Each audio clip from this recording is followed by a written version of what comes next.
પિતા વૃદ્ધ થઈ ગયા હતા અને ચાલતી વખતે તેમને દિવાલનો સહારો લેવો પડતો.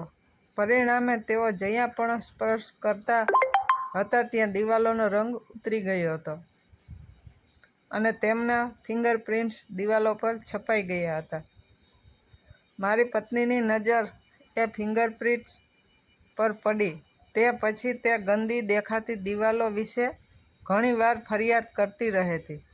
એક દિવસ પિતાજીને માથાનો દુખાવો થતો હતો, તેથી તેણે તેમના માથા પર થોડું તેલ માલિશ કર્યું, જેથી ચાલતી વખતે દિવાલોનો સહારો લેતા દિવાલો પર તેલના ડાઘા પડી ગયા. આ જોઈને મારી પત્નીએ બૂમાબૂમ કરી મૂકી અને બદલામાં મેં મારા પિતા પર બૂમો પાડી, તેમની સાથે અસંસ્કારી રીતે વાત કરી અને તેમને ચાલતી વખતે દિવાલોનો સ્પર્શ ન કરવાની સલાહ આપી. તેમનું દિલ મારા આ વર્તનથી દુભાયું, પણ તેઓ કશું બોલ્યા નહીં.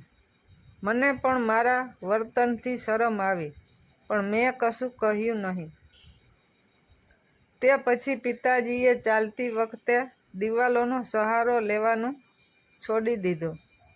એક દિવસ તેઓ ચાલતા ચાલતા પડી ગયા અને પથારીવશ થઈ ગયા અને થોડા દિવસોમાં આ દુનિયા છોડીને ચાલ્યા ગયા. મેં મારા હૃદયમાં અપરાધની લાગણી અનુભવી. મેં તેમનું દિલ દુભાવ્યું હતું, તે ક્યારેય ભૂલી શક્યો નહીં. તેમના અવસાન માટે મારી જાતને માફ ન કરી શક્યો. થોડા સમય પછી અમે અમારા ઘરને રંગોરોગાન કરાવવા માંગતા હતા. તે માટે જ્યારે કારીગરો આવ્યા ત્યારે મારા પુત્રએ, જે તેના દાદાને પ્રેમ કરતો હતો, તેણે કારીગરોને મારા પિતાના ફિંગરપ્રિન્ટ્સ સાફ કરવા અને તે વિસ્તારોને રંગવા ન દીધા. કારીગરો ખૂબ સારા કલાકારો હતા. તેઓએ તેને ખાતરી આપી કે તેઓ મારા પિતાના ફિંગરપ્રિન્ટ્સ, હેન્ડપ્રિન્ટ્સને દૂર કરશે નહીં. તેમણે આ નિશાનોની આસપાસ એક સુંદર વર્તુળ દોર્યું અને એક સુંદર ડિઝાઇન બનાવી દીધી. તે પછી તે ડિઝાઇન એમને એમ જ રહી, બલ્કે તે પ્રિન્ટ અમારા ઘરનો ભાગ બની ગઈ. અમારા ઘરની મુલાકાત લેનાર દરેક વ્યક્તિ અમારી અન્ય ડિઝાઇનની પ્રશંસા કરતા. સમય સાથે હું પણ વૃદ્ધ થયો. હવે મને પણ ચાલવા માટે દિવાલના સહારાની જરૂર પડવા લાગી. ચાલતી વખતે એક દિવસ મારા પિતાને મેં જે કઠોર શબ્દો કહ્યા હતા તે યાદ આવ્યા. મેં આધાર વિના ચાલવાનો પ્રયાસ કર્યો.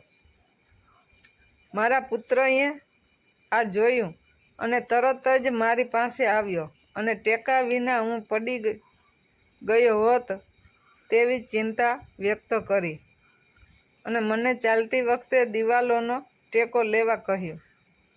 મેં જોયું કે તે સાથે તેણે મને પકડીને ટેકો આપ્યો. મારી પૌત્રી પણ તરત જ આગળ આવી અને પ્રેમથી મને તેના ખભા પર ટેકો આપવા કહ્યું. હું બહુ ભાવુક થઈ ગયો. મારી આંખોમાં જળજળિયા આવી ગયા. જો મેં મારા પિતા માટે પણ એવું જ કર્યું હોત તો તેઓ લાંબા સમય સુધી જીવ્યા હોત.